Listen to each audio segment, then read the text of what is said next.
அவர் என்ன சொல்கிறாரு, நம்முடைய கான்செப்ட் எப்படியா இருக்குது, நிறைய பேருடைய இன்றைக்கு கான்செப்ட் எப்படின்னா, நம்ம கோயிலில் போயிட்டு ஜெபம் பண்ணும்போது கர்த்தருடைய பிரசன்னத்தில் இருக்கிறோம். ஏன்னா போன உடனே பாஸ்டர் என்ன சொல்லிட்டாரு, நாம் கர்த்தருடைய பிரசன்னத்திலே வந்திருக்கிறோம். இவ்வளோ நேரம் எங்கே இருந்தீங்க? இப்போ வெளியே இருந்தோம், இப்போ கர்த்தருடைய பிரசன்னத்துக்குள்ள. இவர் என்ன சொல்கிறார் கால்வினு, உன் முழு வாழ்க்கையுமே கர்த்தருடைய பிரசன்னத்தில் தான் வாழ்கிறன்றார். ஹலோ, நீ குளிச்சுட்டு இருந்த போதும் கர்த்தருடைய பிரசன்னத்தில் தான் குளிச்சுட்டு இருந்த, சாப்பிட்டுட்டு இருக்கும்போதும் கர்த்தருடைய பிரசன்னத்தில் சாப்பிட்டுட்டு இருந்த. ஹலோ, டிவி பார்த்துட்டு இருக்கும்போதும் கர்த்தருடைய பிரசன்னத்தில் தான். இப்படிலாம் யோசித்தா என்னத்தை பார்க்குறோமோ அதுதான் பார்ப்போம் கரெக்டாக. ஏன்னா கர்த்தரும் கூட சேர்ந்து பார்த்துட்டு இருக்கிறாரு. வேலைக்கு போகும்போது கர்த்தருடைய பிரசன்னத்தோடையே போய் அங்கே வேலையை ஒழுங்காக செய்வேன். ஏன்னா கர்த்தர் பார்த்துக்கிட்டே இருக்கிறாரு, கர்த்தர் கூடயே இருக்கிறாரு. வீட்டுக்கு திரும்ப வரும்போதும் கர்த்தருடைய பிரசன்னத்தோடு வர்றோம், தூங்கும்போதும் கர்த்தருடைய பிரசன்னத்தில் தான் தூங்குகிறோம், ஞாயிற்றுக்கிழமை கோயிலுக்கு வரும்போதும் கர்த்தருடைய பிரசன்னத்தில் தான் வருகிறோம். எல்லா நேரமும் முழு வாழ்க்கையுமே கர்த்தருடைய பிரசன்னத்தில் தான் வாழ்கிறோம் என்பது தான் ப்ராட்டஸ்டன்ட் மார்க்கத்தின் போதனை. ஏதோ ஒரு மேஜிக்கெல்லாம் ஒரு பில்டிங்கில் நுழைஞ்சோன்னா அப்படி இல்லை, ஏதோ வந்துட்டேன் உள்ள கட்டடத்துக்குள்ள கடவுள் ஏதோ இருக்கிறாரு, அப்படி கிடையாது, கிடையாது. ஒரு அம்மா தான் சொல்லுது, வந்தையா ஒன்றுமே இல்லைங்க, நீங்கள் தான் நின்றுருக்கிறீங்க, ஒரு இது இருக்குது. என்ன சொல்கிறீங்க? ஒன்றுமே இல்லைன்னு. இந்த பைபிள் இருக்குது, புல்பிட் இருக்குது, பிரசங்கம் பண்ணுறதுக்கு ஒரு ஆள் இருக்குது, இன்னும் என்ன வேணும்? இல்லை வேறு ஒன்றும் இல்லையே.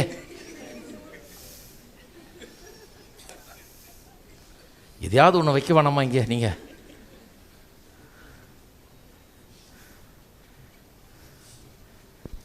நான் எதையாவது அங்கே வச்சுட்டு நான் அங்கே பிஸியாக எதாவது பண்ணிருந்தா இவங்க உட்காந்துட்டு இருப்பாங்க. எப்படி இருக்குது பாருங்கள். அவங்க என்ன நினைக்கிறாங்க, கடவுளுடைய பிரசனம் இங்கே இருக்குது அங்கே இருக்குதுன்னு. எங்கேயும் இல்லைங்க, உங்களோடைய தான் இருக்குது. நாம் தேவனுடைய பிரசனத்திலே வாழ்ந்து கொண்டிருக்கிறோம்.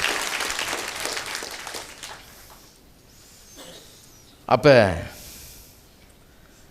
என் வேலையை செய்யும்போது கர்த்தருடைய பிரசன்னத்தில் நான் அது செய்கிறேன்.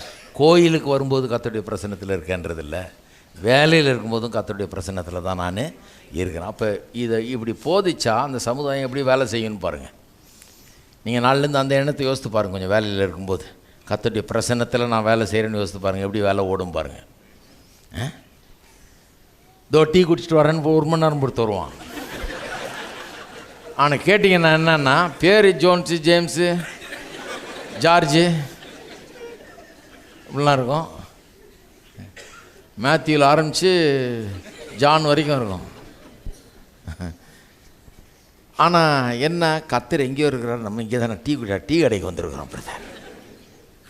அப்போ டீ கடையில் இருந்துட்டு பொல்லாத பேச்செல்லாம் பேசிட்டு கதை பேசிட்டு ஊரை சுற்றிட்டு 1 மணி நேரம் பொறுத்து கடவுள் பார்க்குறாருன்னு அந்த இதே கிடையாது. கடவுளுடைய பிரசன்னத்தில் இருக்கிறேன் நான், இது சரியான விதத்தில் நான் செய்யணும் அப்படிங்கிற அந்த இதே கிடையாது. இல்லாததுனால ஏனோ தானன்னு செய்கிறோம். அதுக்கேற்ற பலன், அதுக்கேற்ற சம்பளம் தான் கிடைக்கும். ஹலோ, இல்லை பிரதர் நல்லா ஜெபம் பண்ணுங்க பிரதர், என்ன கிடைக்காது. உங்கள்கிட்ட ஜெபம் பண்ணால் கிடைக்குன்றாங்க, கிடைக்காது. என் ஜெபம் பவர்ஃபுல்லாக இருந்தால் கூட இவங்க வேலை அப்படி இருக்குதே, நான் என்ன பண்ணுறது? அதுக்கு பவர்ஃபுல் ஜெபத்தையே பவர் இல்லாமல் ஆக்குற வேலையாக இருக்குது. இருக்கிறீங்களா? ஹலோ, கடவுள் என்னை பார்த்துக்கிட்டே இருக்கார், அவருடைய பிரசன்னத்திலே நான் நிற்கிறேன்னும் போது எப்படி செய்வோம் வேலையை? அப்படி செஞ்சு பாருங்கள். சூப்பர்வைசரே தேவையில்லை, சூப்பர்வைசரே தேவைப்படவே படாது. நம்ம சூப்பர்வைசருக்கு ஒரு சூப்பர்வைசர் வச்சு அவருக்கு ஒரு சூப்பர்வைசர் வச்சு பார்க்க வேண்டியதாக இருக்குது. ஏன்னா எவனுமே சரியாக செய்ய மாட்டேங்கிறான், அதுதான் பிரச்சனை. கடவுள் எங்கேயோ இருக்கிறார், அவர் தூங்கிட்டு இருக்கிறார் பரலோகத்தில், நான் இங்கே என் வேலையை நடத்துகிறேன்னு நினச்சிட்டு இருக்கேன், கிடையாது. அப்போ இந்த ஓமை எப்படி நாம் புரிஞ்சுக்கிறது? கடவுள் எப்படி முதல்ல ஆதாமுக்கு எப்படி பலுகி பெருகி நிரப்பி கீழ்ப்படுத்தி ஆண்டுகொள்னு ஒரு வேலையை கொடுத்தாரு, அது மாதிரி இந்த ஓமையிலையும் இந்த எஜமான் ஒரு வேலையை கொடுக்குறான், ஒரு பொறுப்பை கொடுக்குறான். அப்படிப்பட்ட பொறுப்பு நம்ம கொடுக்கப்பட்டிருக்கிறது. தேவனோடு சக சிருஷ்டிகளாக, கோ கிரியேட்டர்ஸாக நம்ம வேலை செய்து அவர் எப்படி எல்லாத்தையும் உண்டாக்குனாரோ அதுபோல் நாம் ஒரு உலகத்தை, சமுதாயத்தை உண்டாக்கும்படியாக இங்கே செயல்பட்டு கொண்டு இருக்கிறோம். ஒரு வேலையை செய்து கொண்டிருக்கிறோம். கர்த்தரோட சேர்ந்து கொண்டு அந்த வேலையை நாம் செய்து கொண்டிருக்கிறோம். அது மட்டும் இல்லை, நமக்கு கொடுக்கப்பட்டிருக்கிற தாளந்துகள், பிறக்கும்போதே கர்த்தர் சில காரியங்களோடு நம்மளை பிறக்க வச்சுருக்காரு. அதெல்லாம் மற்றவர்களுடைய பிரயோஜனத்துக்காக. நம்ம ஒரு பாத்திரம்தான். இந்த மண் பாண்டத்துக்குள்ளே தேவன் மகிமையான காரியங்களை வைத்திருக்கிறாருன்னு வேதவசனம் சொல்லுது பாருங்கள். மற்றவர்களுக்காக கர்த்தர் வச்சுருக்காரு. எனக்குள்ளே சில ஆற்றலை கிருபையை வச்சுருக்காருன்னா அது யாருக்காக வச்சுருக்காரு? உங்களுக்காக வச்சுருக்காரு. நான் வீட்டில் உட்காந்து எனக்கு கர்த்தர் ஏதோ கொடுத்தார், எனக்கு அந்த வரம் இருக்குது, இந்த வாரத்தெல்லாம் எண்ணி பார்த்துட்டு லிஸ்ட் பண்ணி என்னையே போட்டிகிட்டு இருக்கிறதுக்காக கிடையாது. எனக்குள்ளே எதுக்கு இதை கொடுத்தாரு? இது உங்களுக்கு பிரயோஜனமாக இருக்கும்படியாக, உங்களுக்கு ஆசீர்வாதமாக இருக்கும்படியாக. அது மாதிரி உங்களுக்குள்ளே இருக்கிறது எனக்கு ஆசீர்வாதமாக இருக்கலாம், மற்றவங்களுக்கு ஆசீர்வாதமாக இருக்கலாம். அப்படிப்பட்ட காரியங்களை தான் உங்களுக்குள்ளே வச்சுருக்காரு. It's for the common good. எல்லாருக்கும் நன்மை உண்டாக்கக்கூடியவர்களை தான் கர்த்தர் உங்களுக்குள்ளே அது திறமைகளை வச்சுருக்கிறார். உங்கள் வேலை அதன் மூலமாக மற்றவர்களுக்கு ஏராளமான நன்மைகள் உண்டாகிறது.